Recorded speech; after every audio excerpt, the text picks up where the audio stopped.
Until today, both Renee and Mick can't understand why the Chinese are still in control of Scarborough Shoal when the International Court has already ruled that China has no right to the area. Boom. Parang sila yung may-ari ng kalbo, ng Bahura. Ngayon, this is empirical evidence or at least eyewitness testimony na ayaw magpapasok talaga ng China dun sa Scarborough Shoal without their permission. Tuloy natin. Dapat sa atin yun dahil tayo nanalo na sa kaso. Ngayon, 'di ba? Nanalo tayo sa 'di ba, sa arbitration. Problema inaangking nila Parang sila yung may-ari. Mayroon yung ganun. So, see, this is the Duterte legacy, mga kamatis, mga kaibigan. I'm showing you guys, ever since naupo si Duterte, it has all been the Chinese na controlling West Philippine Sea. Now, we are trying to fight back West Philippine Sea. But, yung mga pundits or yung mga critics, yung mga trolls, yung mga DDS are trying to say na kapag lumabang kayo, magkakagera. Ano ba ibig sabihin ng paglaban? Yun po ba ay armed conflict automatic agad-agad? Hindi ba pwedeng salitaan? Hindi ba pwedeng labanan ang propagandang kumakalat ngayon? So yun po yung punto nitong video na to, and I want you to understand that real people are being affected sa mga nangyayari sa nangyayari sa ating bansa in relation to the West Philippine Sea. Kaya po tayo ay nagsasalita. Now, nakita niyo naman yung title nito. Papanoorin natin si Rodrigo Duterte magkalat ng tae. Dahil alam niyo naman na very pro-China tong si Duterte at yung mga kamag-anakan niya. Especially si Sara Duterte. Now, this is just to emphasize the point na sinasabi ko. Pupunta ako sa China. Then Okay. I will ask the Navy to bring me to the nearest boundary dyan sa Spratly, Scarborough. Bababa ako, sasakay ako ng jet ski, dala-dala ko yung flag ng Pilipino at pupunta ako doon sa airport nila, tapos itanim ko. Then I would say, this is ours. Okay. Narinig nyo yun. Pero ano yung narinig natin dito kay Kuya? Pakinggan uli natin. Problema inaangking nila Parang sila yung may-ari kaso. Diba? Okay, correct. Problema inaangking nila Parang sila yung may-ari. Anong sabi ni Duterte? Pupunta ako sa Scarborough Shoal, dyan sa sinasabi ni Kuya, at aangkinin niya daw. Yun, sasabihin niya sa atin ito. Nangyari ba? Hindi. Kasi 2016 tong presidential debate na to, 2018 to. After maupo ni Duterte, walang nangyari. Mga kamatis, mga kaibigan. Gising na po tayo sa katotohanan na kung galit kayo sa current administration kasi may ginagawa at lumalaban dito sa mga para sa West Philippine Sea, kaysa naman ibigay natin. You have only two options here, okay?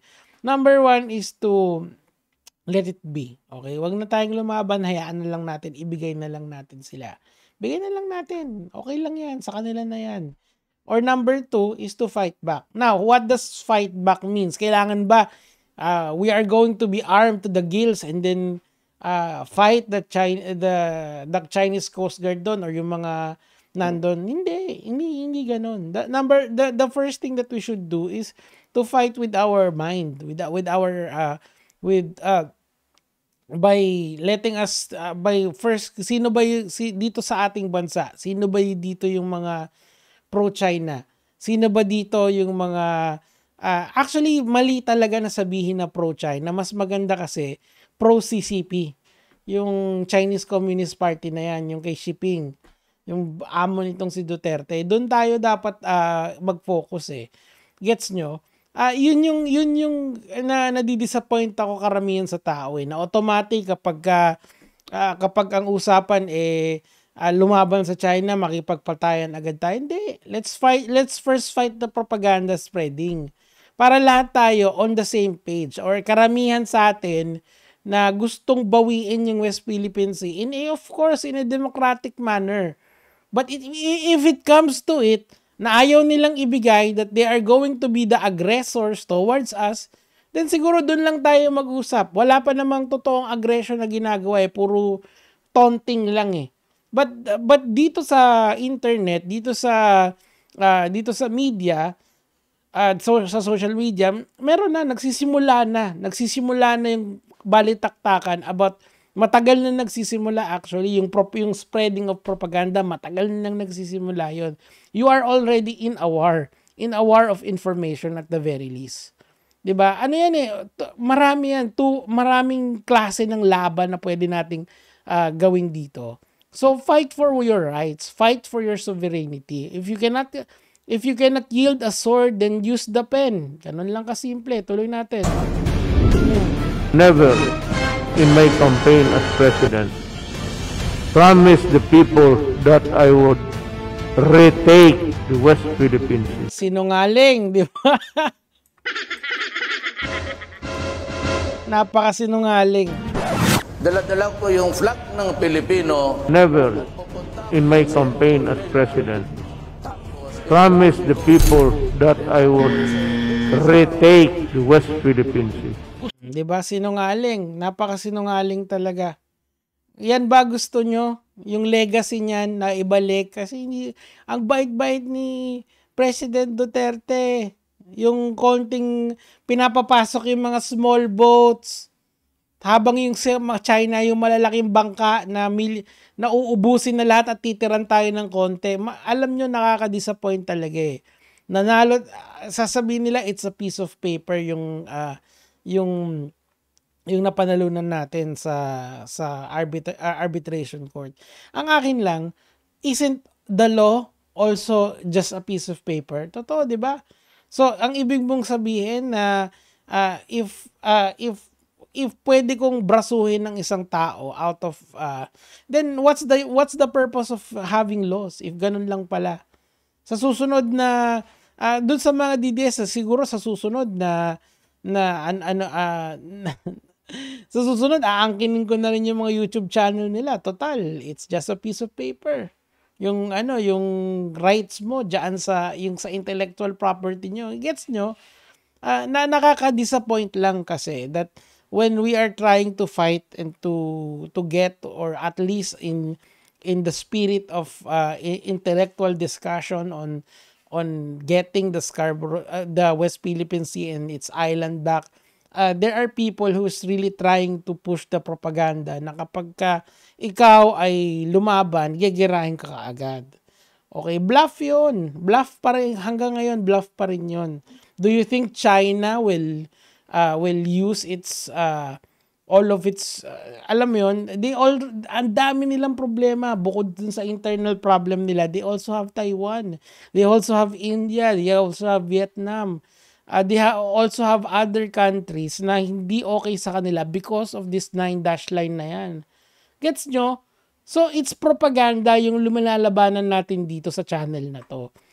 As you can see, meron tayong ebidensya.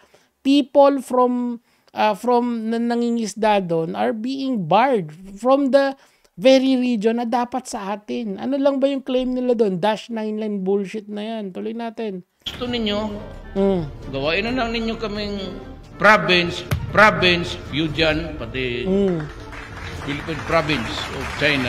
Actually, parang nga tayong naging province of China kasi may mayor tayo na taga-China pala. Di ba? Kung hindi pa na-expose yun, nila Senator Risa, nila Senator Win, hindi pa natin malalaman that we are being truly converted to the Pogo Hub of these Chinese criminals, di ba? May mga criminal na Chinese, but not every Chinese is bad. Tandaan natin, ang kalaban dito, yung gobyerno ng China, that taking our sovereignty, na sinasabi tayo yung aggressor, even though hindi totoo yun. They are infringing our rights. Hinaharangan nila yung mga mangingisda natin. Yan si Kuya hindi makapamangkado Kailan ba tayo gigising kapag wala na? Kailan ba tayo gigising pag totoong naging province of China na? Mali naman yun, di ba? Let's make an effort to fight back. When we say fight back, we don't have to yield we don't have to wield a sword or wield a gun. Hindi yun. We can just use our intellect. We can just use to fight propaganda. We can convert people about the inequities na ginawa nitong hayop na matanda na to, for us to be in this mess, mga kamatis, mga kaibigan. Gising na po. O, tuloy na natin. May problema. Diba? Alam nyo, Nico David, maka-admin. Bro, ang sinasabi ko sa inyo, maraming politiko pa na pwedeng substitute dito sa mga hinayupak nito. Kung sino man yun, pagdating ng eleksyon, doon natin pag-usapan. Pero ang sinasabi ko ngayon, supporting this kind of politics na sumusuporta sa propaganda ng China is very wrong, mga kamatis, mga kaibigan. O paano? Yun lang naman, kaya mga lord.